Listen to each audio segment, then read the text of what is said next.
Is posture the problem, and is it correctable? No, posture is not the problem, and yes, posture is correctable. Well, usually. Bad posture doesn't necessarily cause pain. The correlation and causal link between posture and pain isn't great. Some people have terrible posture and no pain. Some people have good posture and also have pain. Posture matters. We should put our joints in a good position with symmetry and proper alignment.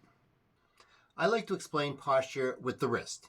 In flexion, we can narrow the carpal tunnel. This can give carpal tunnel syndrome, so we tell people to lift with a neutral wrist. It works better like that. So we should use our joints where they're most efficient or less likely to cause problems. These are the cues we give our patients when they do their exercises. The other half of my title question, is posture correctable? Well, I've seen 3 scenarios, but stay till the end because there's a big posture controversy we need to talk about. The first posture scenario is that some people are stuck. They're not moving. This is usually old people. They usually have a head forward posture, rounded shoulders, and a wicked kyphosis, and that's the way they are. That's the way the mop flops. The second posture scenario is that some people have limits, so that when you do your exam and you're going to find limited range of motion and limited strength, usually this follows Yanda's upper cross syndrome, so you treat what you find.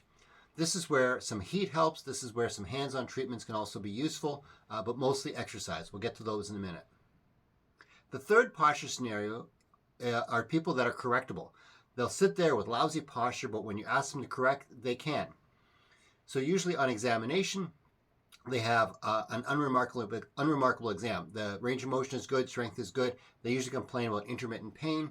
This is like McKenzie's Postural Syndrome.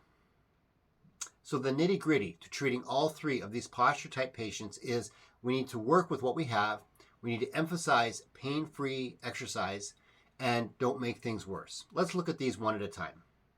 The first thing about treating these posture patients is that we need to work with what we have.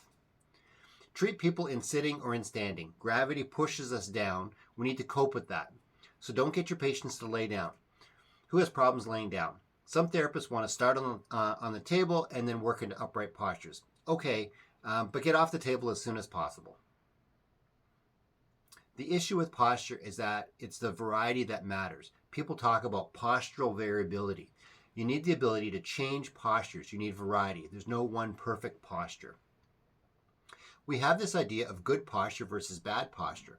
In Europe in the 1700s, 1800s, and 1900s, people used to think that good posture went with good social status, good health, and good morals. This is the typical aristocratic posture of the time, a nice tall upright positioning.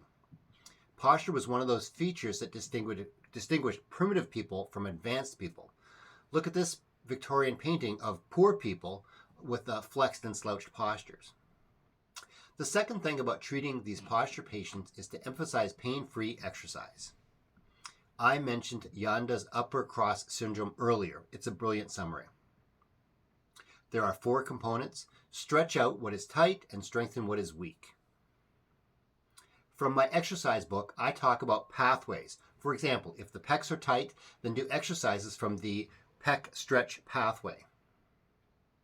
Everyone has their favorite exercises, but since this is my video and these are my books, I'm going to tell you what I like. There's more than one way to pluck a chicken. So to simplify and reorder this list of exercise pathways, I would start by recovering motion and then progressing to strength, balance, and stability. For recovery of motion, I have chin tucks and seated cat-cow. I have pec stretch at waist height, progressing to chest height, and then progressing to head height. I have gentle neck rotation and seated trunk rotation.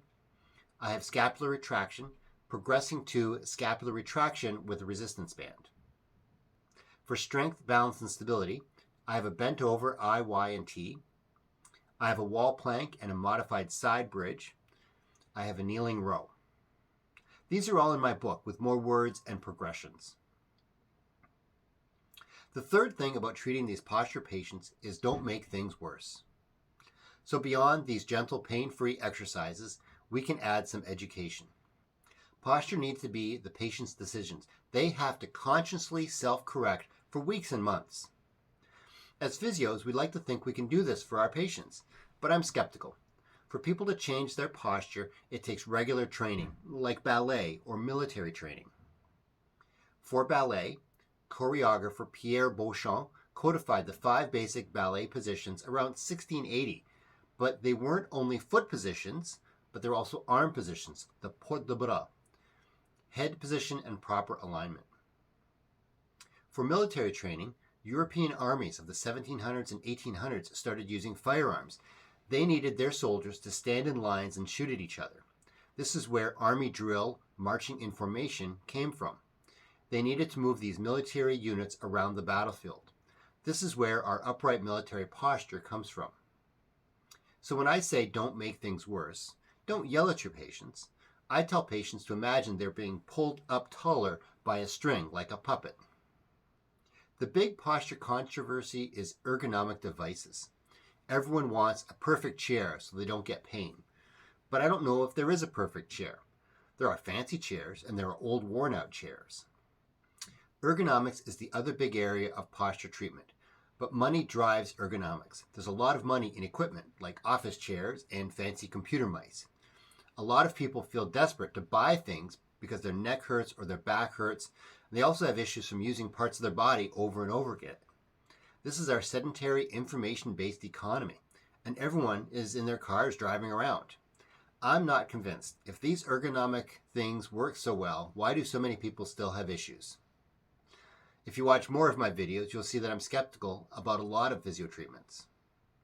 My advice for all those ergonomic devices is, if it's comfortable, then use it for a while, and look for a low-cost solution. For example, don't buy a lumbar roll. I recommend using a towel rolled up, hold together with a couple rubber bands. Adjust the size to fit you in your chair. Every person is different, every chair is different. The towel lets you adjust and readjust as needed. A lot of people are comfortable with this lumbar support. Amazon has tons of posture correcting devices. But if you wear one of these braces, you might have better posture, but your muscles will get weak. They're good in the short term, but bad in the long term. Use it or lose it. Do the exercises to get yourself stronger. If you want the juice, you got to squeeze the fruit. There's no quick fixes. Some other good postural advice is to avoid prolonged sitting, standing, or static postures. Get up and move around at regular intervals. That's the postural variability we talked about earlier. Maintain a healthy weight. Everything's worse when you're heavy. Work at a comfortable height. Avoid slouching down or reaching up too much. Have your computer monitor at eye level so you're not looking down or having to look up too much. We already talked about exercise and maintaining an upright posture. What's your favorite posture tip or piece of advice? Let us know in the comments below. My 2 books are now available at Amazon. What They Don't Teach You About Documentation in Physiotherapy School, a short how-to manual for successful daily note templates, and From Injury to Recovery Through Exercise, simple functional exercise progressions for physiotherapists to restore lifting, standing, walking. Thank you for your support. Watch this video here or subscribe to see what else I post. Thank you.